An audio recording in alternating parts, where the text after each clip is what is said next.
Bonjour Manouya, aujourd'hui je reçois Jennifer mais qui va se présenter parce que je pense que vous n'êtes pas habituée à tout ce qu'elle va nous présenter. Bonjour Jennifer. Bonjour Martine. Jennifer Tchakouté, à l'initiative de la plateforme de financement participatif Cereva. Donc qui fait du crowdfunding. Alors on va expliquer ce que c'est que le crowdfunding.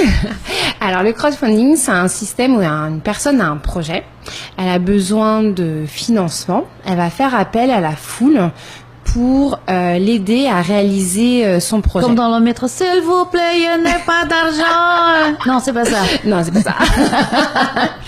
On vous appelle à la foule. Non, parce que là, en fait, sur la plateforme, nous avons mis des critères. Donc c'est sur Internet, hein, sur Internet, voilà. Donc les gens viennent, ils déposent sur la plateforme, c'est www.c-reva.com.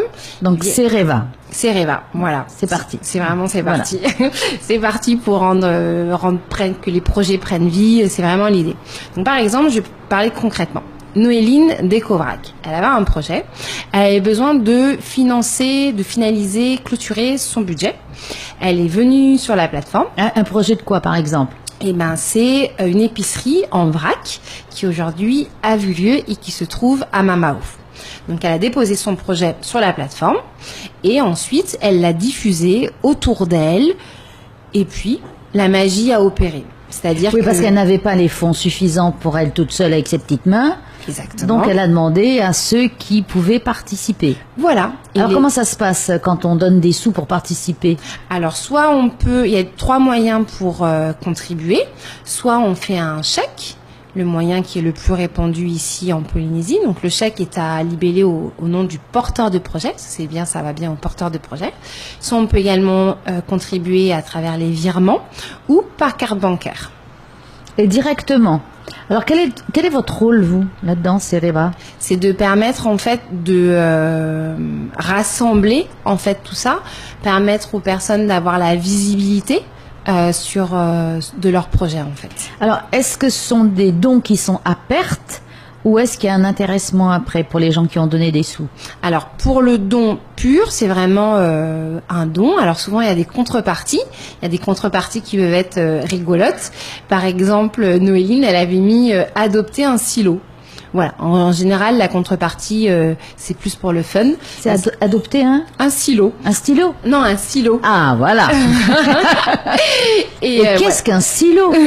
C'est un des ustensiles qu'elle utilise dans sa boutique. Voilà, c'est les épiceries où l'on va avec ses propres récipients. Voilà. Et il y a un grand bocal et on se sert, on prend juste ce dont on a besoin. Parce que tout le monde n'est pas au courant, donc il faut expliquer. C'est vrai. Un silo, sinon on imagine un silo dans la campagne avec les paysans et des silos de blé, ça fait beaucoup à adopter. Ça fait beaucoup. Donc voilà. Et donc les gens font ça et puis ils apprécient. Après, ça peut être pour les enfants de la fraternité qui a été une campagne menée également sur la plateforme Cereva. Ça va être des dessins des enfants, un retour. Donc la fraternité chrétienne, ils avaient un projet. Quel était-il? C'était de permettre à ces enfants extraordinaires de faire un voyage scolaire en France, aller découvrir en fait la culture à Paris. Et tout le monde leur avait dit que c'était pas possible du fait de leur handicap de faire ce voyage-là.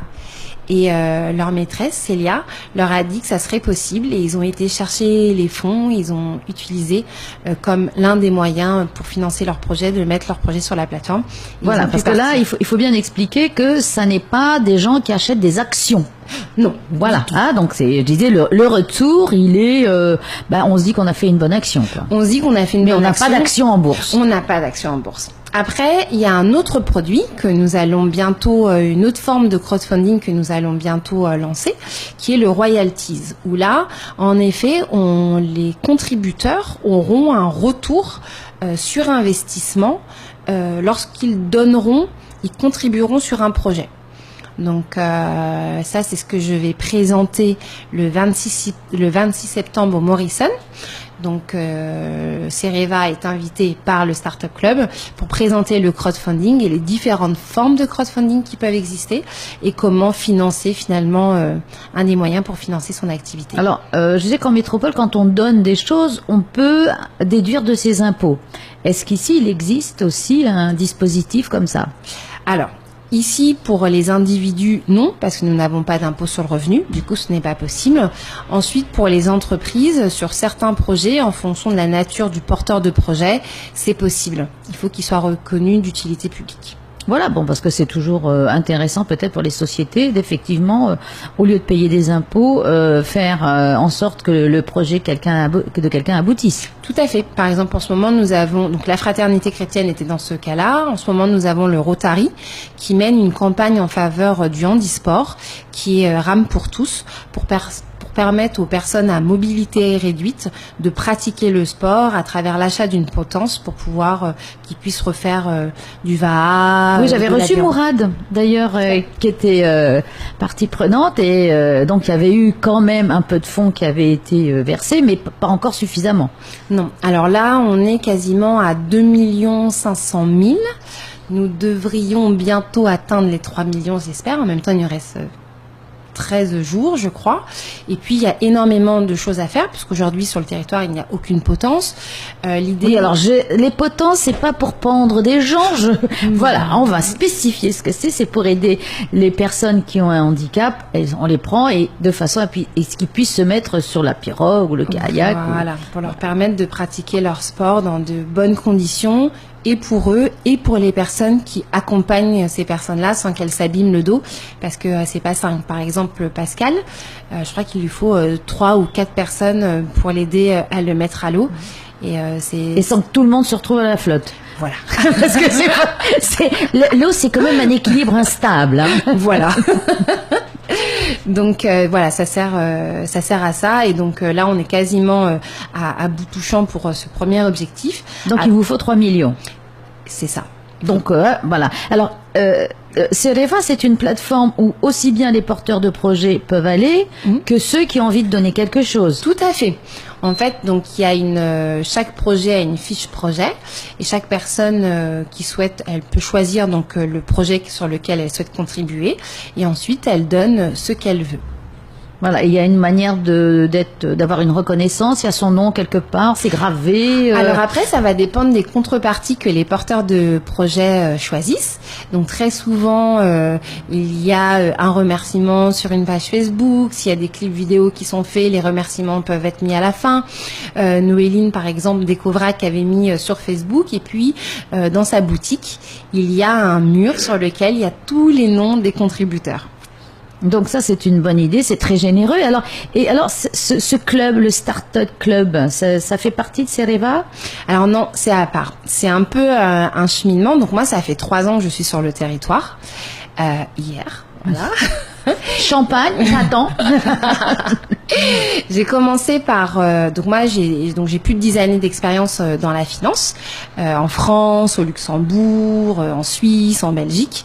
Et donc quand je suis arrivée ici, ça a été l'opportunité pour moi de me repenser. Parce que mon métier, je faisais de la gestion de risque sur les fonds d'investissement, n'existe pas à Tahiti.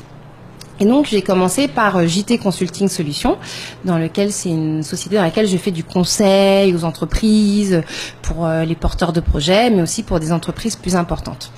Et puis, donc, avant, j'ai toujours été dans des groupes très importants. Puis là, du jour au lendemain, je me suis retrouvée toute seule. Donc, toute seule, trouver des clients, j'arrivais, je connaissais personne.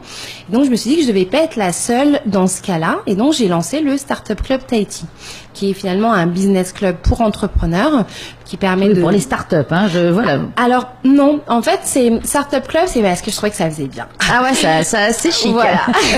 Mais dans les faits, on a des porteurs de projets, on a des startups, on a des TPE, on a quelques PME aussi. Donc, on a vraiment des entreprises de toute taille. L'idée étant de se faire connaître, faisons-nous travailler les uns les autres, plutôt que, par exemple, pour faire un logo, aller le faire en France, faire un site internet. Oui, donc c'est un échange de compétences aussi. Exactement. On rencontre finalement ses futurs clients Ça nous permet de sortir de l'isolement, mais aussi on fait du réseautage. Comme je dis très souvent aux gens, distribuez vos cartes de visite comme on distribue des bonbons. Ou des chocolats, je préfère. Voilà.